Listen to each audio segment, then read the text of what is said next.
Chapter 1. Huck in Trouble. You don't know about me if you haven't read a book called The Adventures of Tom Sawyer. Mr. Mark Twain wrote the book, and most of it is true. In that book, robbers stole some money and hid it in a very secret place in the woods. But Tom Sawyer and I found it, and after that we were rich. We got $6,000 each, all gold. In those days, I never had a home or went to school like Tom and all the other boys in St. Petersburg. Pop was always drunk, and he moved around a lot, so he wasn't a very good father. But it didn't matter to me. I slept in the streets or in the woods, and I could do what I wanted when I wanted. It was a fine life. When we got all that money, Tom and I were famous for a while. Judge Thatcher, who was an important man in our town, kept my money in the bank for me. And the widow Douglas took me to live in her house and said I could be her son. She was very nice and kind, but it was a hard life because I had to wear new clothes and be good all the time.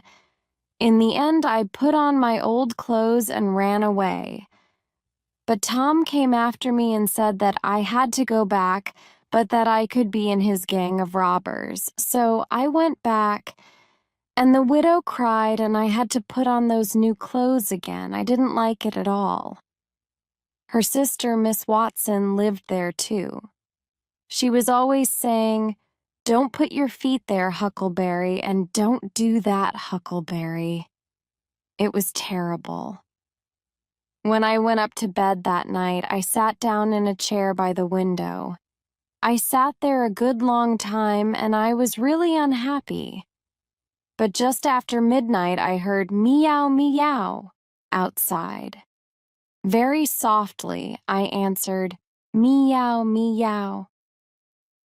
Quietly, I put out the light and got out through the window. In the trees, Tom Sawyer was waiting for me. We went through the trees to the end of the widow's garden. Soon we were on top of a hill on the other side of the house. Below us, we could see the river and the town. 1 or 2 lights were still on, but everything was quiet. We went down the hill and found Joe Harper, Ben Rogers, and 2 or 3 more of the boys. Then Tom took us down the river by gang tells other people our secrets. We'll kill him and his family, too. We all thought this was wonderful, and we wrote our names in blood from our fingers. Then Ben Rogers said, "Now what's the gang gonna do?" "Nothing," replied Tom. "Just rob and kill. We stop people on the road and we kill them and take their money and things. But we can keep a few of the people and then their friends can pay money to get them back. That's what they do in the stories in books." But Ben wasn't happy. "What about women?" he asked. "Do we kill them too?" "Oh no," Tom answered. "We're very nice to them, and they all love us, and they don't want to go home. Then the cave will be full of women and people waiting, and we'll have to watch them all night." "We'll all go home now," Tom said, "and we'll meet next week, and we'll kill somebody and rob somebody." Ben wanted to begin on Sunday, but the others said no. It was bad to kill and rob on a Sunday. My clothes were very dirty, and I was very tired when I got back. Of course, the next morning Miss Watson was angry with me because of my dirty clothes, but the widow just looked unhappy. Soon after that, we stopped playing robbers because we never robbed people and we never killed them. He looked surprised.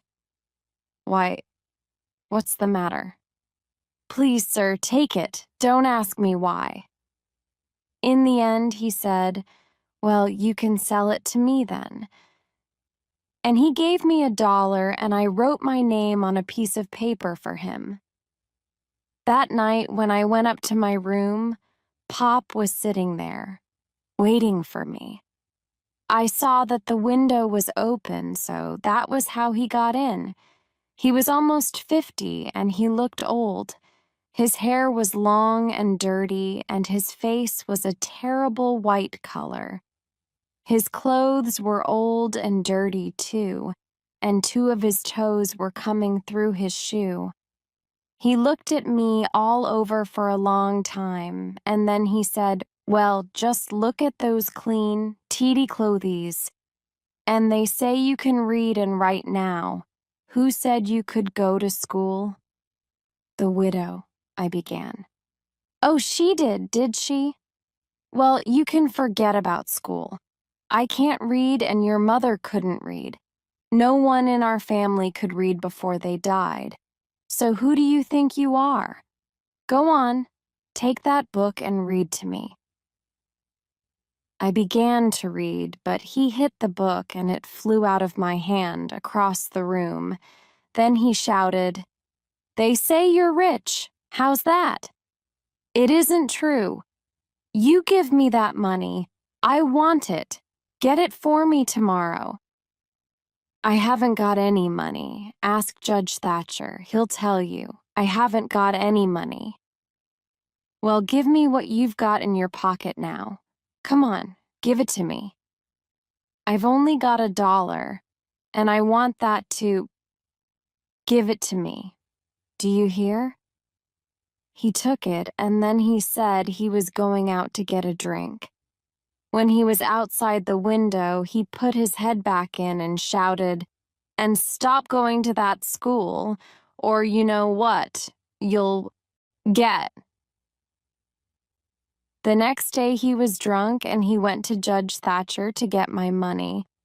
The judge wouldn't give it to him, but Pop didn't stop trying, and every few days I got $2 or $3 from the judge to stop Pop from hitting me. But when Pop had money, he got drunk again and made trouble in town. He was always coming to the widow's house, and she got angry and told him to stay away. Then Pop got really angry, and one day he caught me and took me a long way up the river in a boat. I had to stay with him in a hut in the woods, and I couldn't go out by myself. He watched me all the time.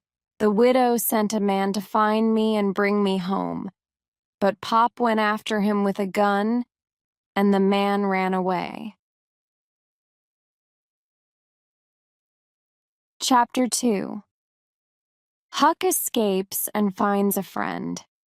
Mostly it was a lazy, comfortable kind of life, but after about 2 months, Pop began to hit me too much with his stick. He often went away into town too, and then he always locked me in the hut. Once he was away for 3 days, and I thought I was never going to get out again. When he came back that time, he was drunk and angry. He wanted my money, but Judge Thatcher wouldn't give it to him. The judge wanted to send me to live with the widow again, Pop told me. I wasn't very pleased about that. I didn't want to go back there. So I decided to escape and go down the river and live in the woods somewhere. When Pop was out, I began to cut a hole in the wooden wall of the hut. In a few days, when the hole was bigger, I could take the wood out, escape through the hole, and put the wood back. One morning, Pop sent me down to the river to catch some fish for breakfast. To my surprise, there was a canoe in the water and there was no one in it. Immediately, I jumped into the river and brought the canoe to the side. It was lucky that Pop didn't see me, and I decided to hide the canoe under some trees and use it when I escaped. That afternoon, Pop locked me in and went off to town. Blood and some of my hair on the axe. I left the axe in a corner of the hut and I took the pig down to the river. They won't know it's only a pig in the river, I said to myself. They'll think it's me. Then I took the canoe and went down the river to Jackson's Island. By then it was nearly dark, so I hid the canoe under some trees and went to sleep. It was after 8 o'clock when I woke up the next day and the sun was high in the sky. I was warm and comfortable and I didn't want to get up. Suddenly, I heard a noise up the river. Carefully, I looked through the trees and I saw a boat full of people.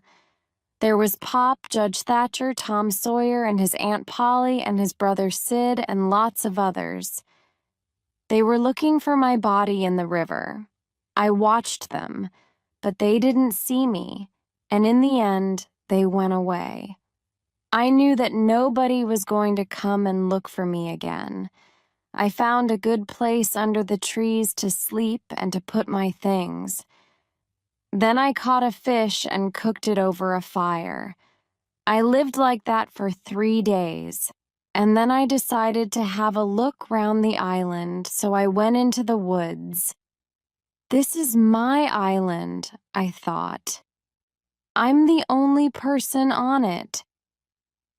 Suddenly, just in front of me, I saw a fire, and it was still smoking. There was somebody on my island. I didn't wait. I turned and went straight back. But I couldn't sleep. After a time, I said to myself, I can't live like this. I must find out who it is. It's all right, Jim. I'm not dead, I said. But why are you here on the island? I asked. Well, Huck, he began.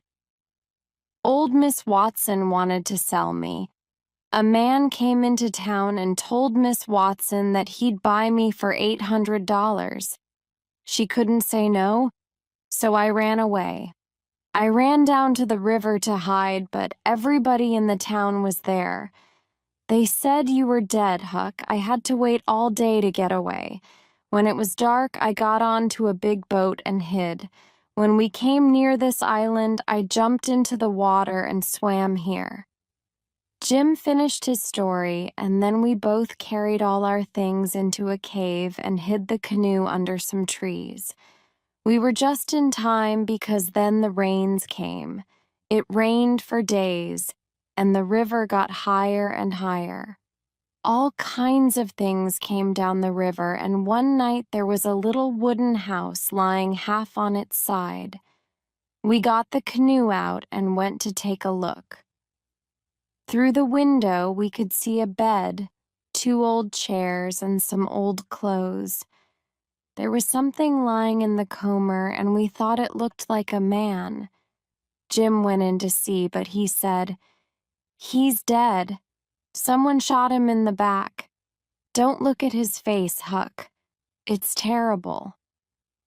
I didn't want to see the dead man's face, so I didn't look. We just took the old clothes and a few other things and went back to our cave on the island.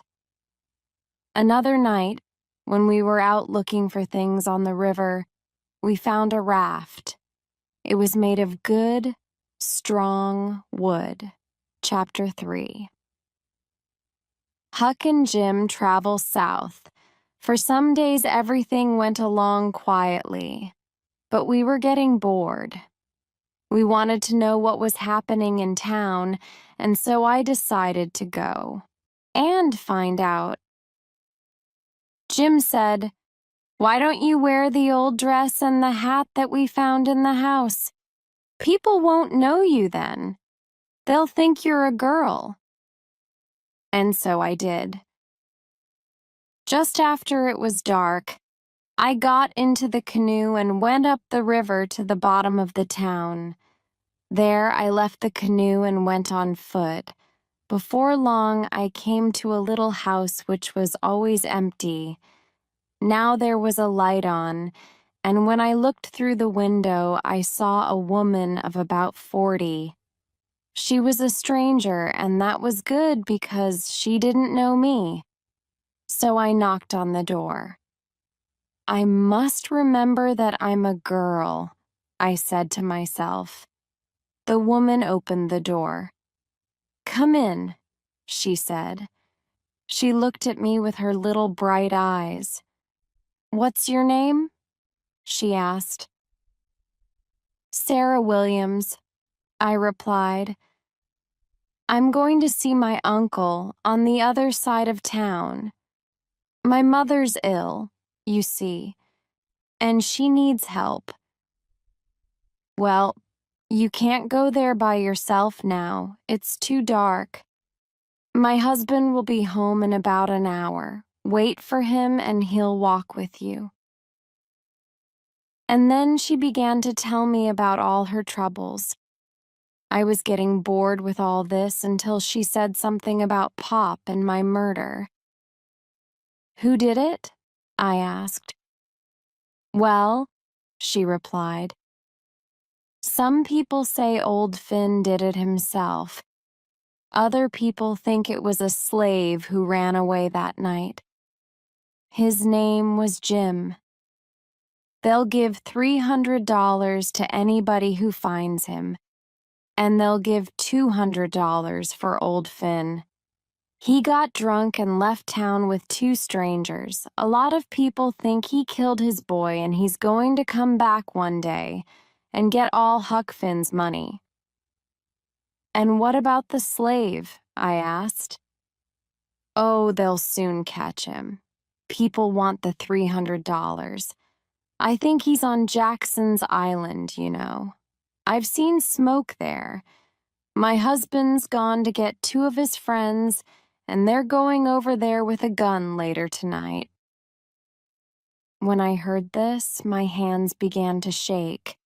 The woman looked at me strangely, but then she smiled and said kindly, What did you say your name was? Mary Williams. Oh, she said, I thought it was Sarah. Well, yes, it is. Sarah Mary Williams. Some people call me Sarah and some people call me Mary, you see. Oh, do they? She smiled again. Come on.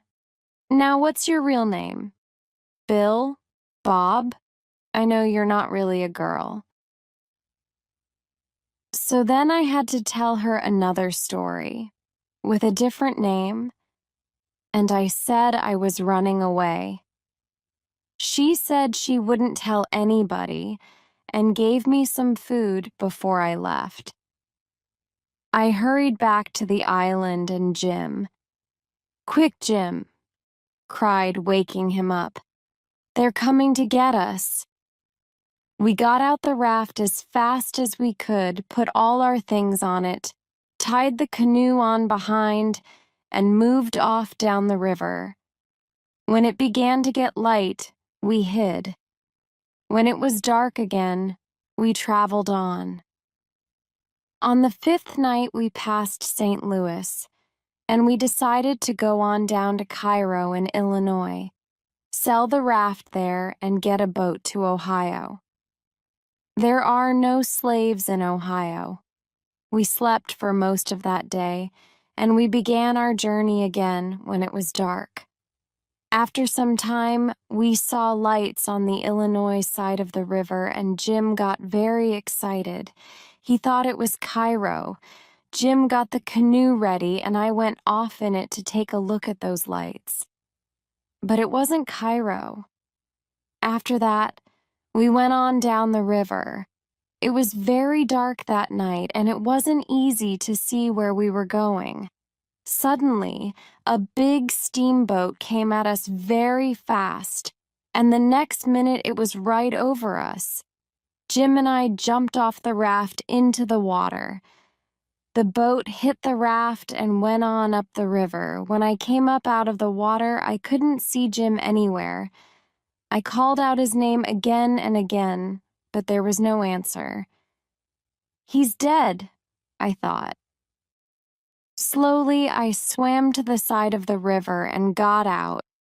I saw that I was near a big old wooden house. Suddenly, a lot of very angry dogs jumped out at me. They made a terrible noise, and someone called from the house, "Who's there?" "George Jackson," I answered quickly. "I've fallen off a riverboat." Well, the people who lived in that house were very kind, and they took me in and gave me some new clothes and a good meal. I told them that my family all were dead, so they said I could stay with them as long as I wanted. It was a beautiful house, and the food was good there, so I stayed there. A few days later, one of the slaves in the house came to me. "Come with me." Together, we went down to some trees by the river. "In there," he said, and went away. On the ground, I found a man asleep. It was Jim. I was really pleased to see him. When the steamboat hit the raft, Jim told me, the raft didn't break up. Jim swam after it and caught it. Then he began to look for me. We decided to leave at once.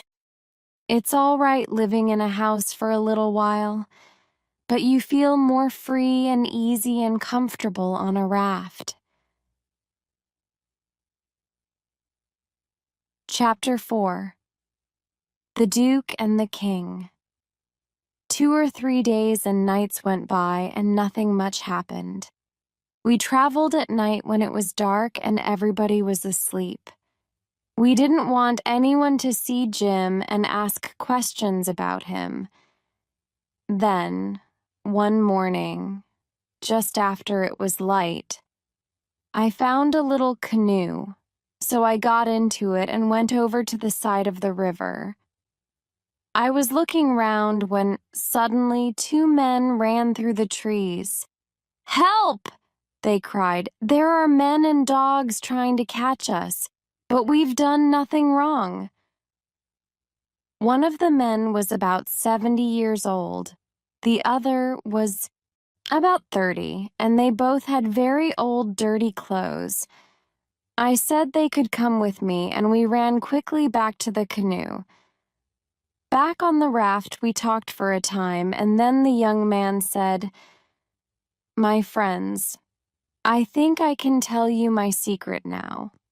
I'm really a duke. My grandfather was the son of the Duke of Bridgewater, but he left England and came to America. When the old duke died, my grandfather's younger brother stole everything and made himself the Duke of Bridgewater. Well, of course, we were all very unhappy for our friend the Duke, but he said, 'I'll be happier if you do things for me. Bring me my dinner.' So we did things for him, and he liked it. But the old man spoke very little, and he looked unhappy too. After a time he said, 'You know, Bridgewater, I too have a secret.' And he began to cry. 'What do you mean?' the Duke asked. 'What's your secret?'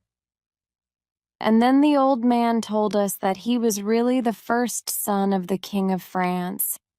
He asked us all to go down on one knee when we spoke to him. We could call him Your Majesty, too. So that was what we did, and they were both happy. Of course, I knew that they weren't really a duke and a king, but I didn't tell Jim. It's best if everybody is happy when you're living together on a raft. The king and the duke were very interested in Jim. 'Is he a slave?' they wanted to know. 'Is he running away?' I had to tell them something, so I said that Jim belonged to my uncle and was taking me to my family in New Orleans. "Well, we'll travel down river with you then," said the king. "We'll have a fine time together." So the four of us went on down the river.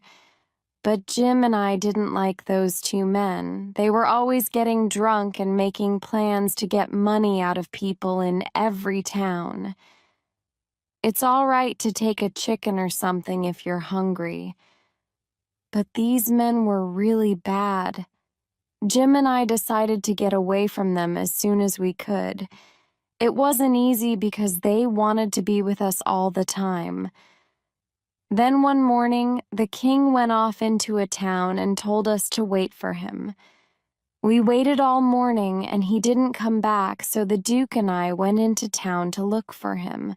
We looked all afternoon, and in the end, we found him in a bar, drunk, and then he and the Duke began to fight about some money. Now we can get away from them, I thought. I turned and ran back to the river. "Quick, Jim!" I shouted. "It's time to go." But there was no answer. Jim wasn't there. I ran into the woods, crying and shouting Jim's name. But there was still no answer. Just then, a boy came along. "Have you seen a slave?" I asked him, and I described Jim. "Why, yes," the boy replied. "He's a runaway slave. I heard all about it in town. A family called the Phelpses have got him now. An old man in a bar told Mr. Phelps that there was a runaway slave on a raft down by the river. He said he hadn't got time to take the slave back himself. So Mr. Phelps gave him $40, and they went down and caught the slave this afternoon. The Phelpses are going to take him back to his owner, and they'll get $300 for him." I knew those two men were bad. I asked the boy where the Phelpses lived, and he said it was a big white house a little way down the river. I began to make plans to get Jim back. First, I took the raft and went down to a little island. I hid the raft under the trees and lay down to sleep. Before it was light, I went off down the river in the canoe. When I thought I was near the Phelpses' place, I stopped, got out of the canoe, and went up to the house. Suddenly, a lot of dogs ran out. They came from everywhere, and they made a terrible noise. A woman about 50 years old ran out of the house with some little children behind her. She was smiling all over her face, and she took me by the hands and cried, "It's you, at last, isn't it?" I didn't stop to think. "Yes, ma'am," I said. "Well, what took you so long? We thought you were coming 2 days ago. Your Uncle Silas goes to town every day to meet you. He's there now, but he'll be back soon." She didn't stop talking, and I couldn't tell her that she was making a mistake. "Tell us all about them," she cried. "Tell me everything." I knew then that I had to tell her. But just then she cried, "Here he is! Quick, hide!" And she pushed me inside the house and behind the front door. Then her husband came in and she asked him, "Has he come?" "No," her husband replied. "Look!" she shouted, and then she pulled me out from behind the door. "Why, who's that?" Mr. Phelps cried, surprised. "It's Tom Sawyer," she laughed, and I knew all about them.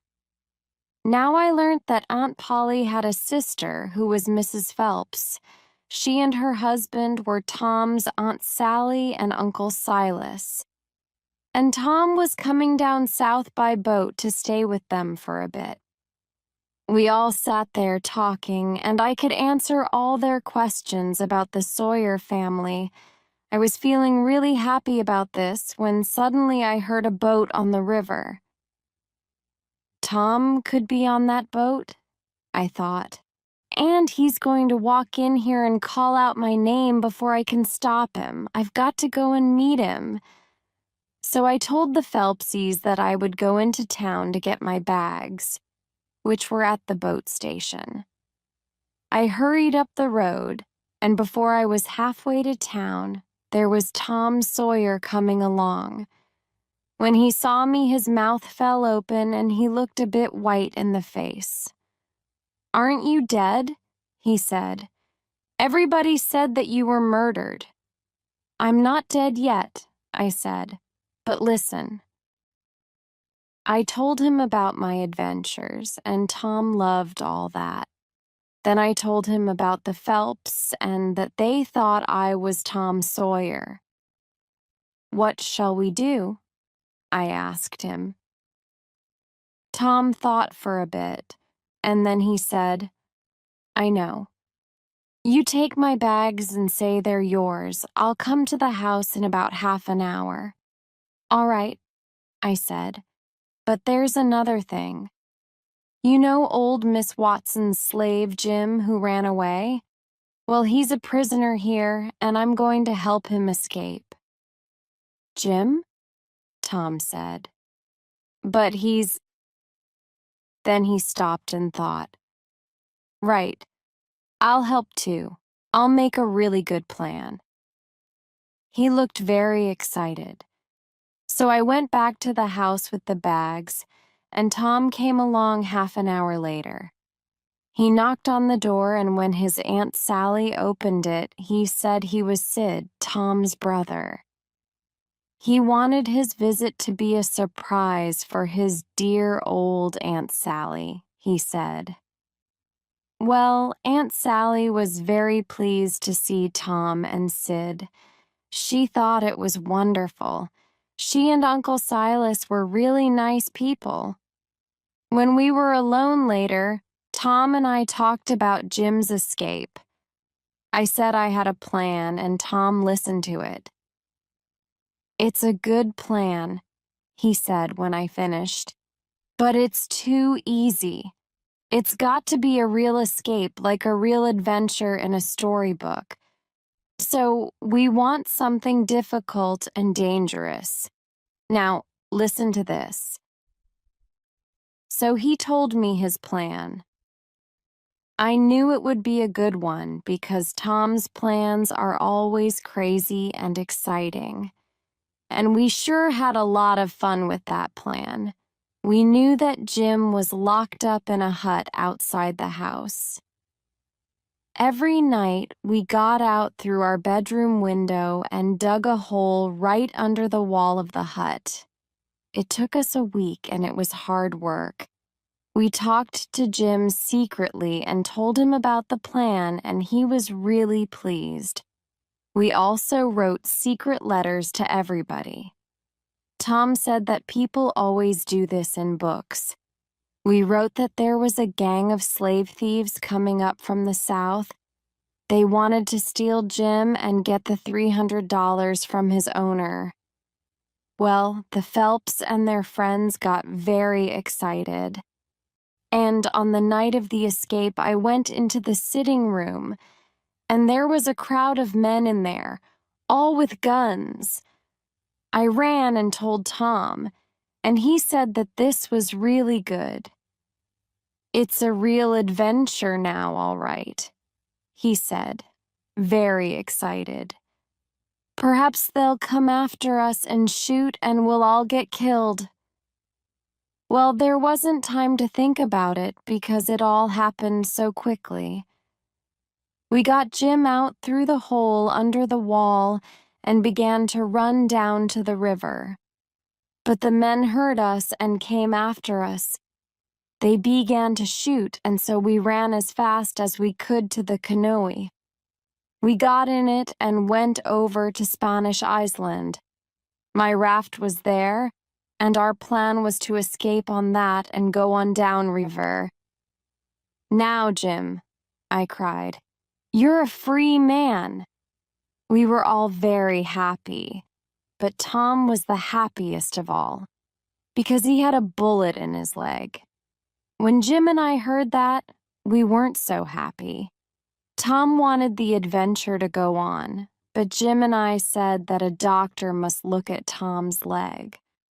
Tom was getting angry about this, but Jim said, "You listen to me, Tom Sawyer. You say I'm a free man now, and perhaps I am. But old Jim is not going to run away and leave one of his friends with a bullet in his leg. So I'm staying right here until a doctor comes." I knew Jim would say that. He was a good, true friend, and you can't say that about many people. Well, that was the end of the adventure, really. I went and found a doctor in the town. He was a kind old man, and he said he would go over to the island.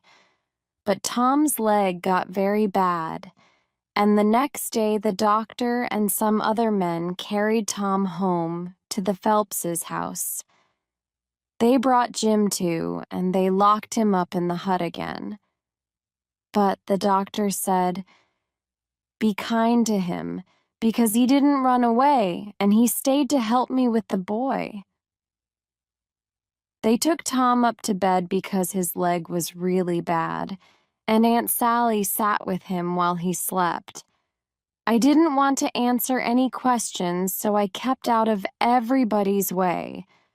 When Tom woke up the next day, he felt better. I was in the room and he said to me, "Jim's all right, isn't he?"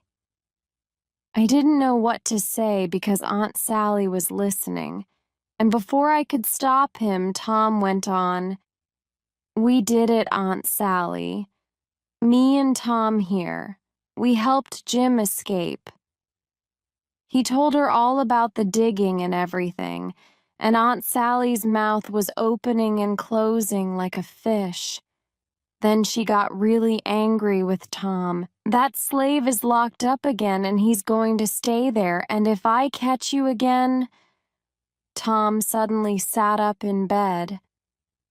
"You can't do that," he cried. Jim was old Miss Watson's slave, but she died 2 months ago. Before she died, she wrote that she wanted Jim to be free and not a slave anymore. Jim's a free man, not a slave. Well, that was a surprise to me and Aunt Sally. She thought Tom was crazy. "But Sid, why did you help him to escape if he was free already?" she said. "I wanted the adventure, of course," said Tom. "We made a really exciting plan and, oh my, Aunt Polly." We turned round, and there was Tom's Aunt Polly in the doorway. That was the second big surprise. Aunt Sally was really pleased to see her sister and jumped up to put her arms round her. I got under the bed as fast as I could. There was trouble coming for me and Tom, that was for sure. Then Aunt Polly said to Tom, "You always were a terrible boy, Tom Sawyer, and I want to know—" "But, Polly dear," said Aunt Sally, "this isn't Tom, it's Sid. Tom was here a minute ago. Where is he?" "Where's Huck Finn, you mean?" replied Aunt Polly. "Come out from under that bed, Huck Finn." By ourselves. Tom talked and talked, and then he said, "Let's all 3 of us run away one night and go and have adventures in the wild country down south." It sounded like a good plan to me. "The only thing is," I said, "I haven't got any money to buy the right clothes and things. All my money back in St. Petersburg will be in Pop's pockets by now." "No," said Tom. "Your money's all there. Your Pop never came back." "No, and he won't come back, Huck," Jim said. "You remember that dead man on the river when I said, 'Don't look at his face'? Well, that was your Pop. You can get your money when you want. Tom's leg is almost better now, and I haven't got any more to write about. I'm really pleased about that because it was very difficult to write a book and I won't do it again. But I think I'm going to have to run away before the others because Aunt Sally wants me to live with her. I'll have to sleep in a bed and wear clean clothes and learn to be good. And I can't do that again. I've done it once already,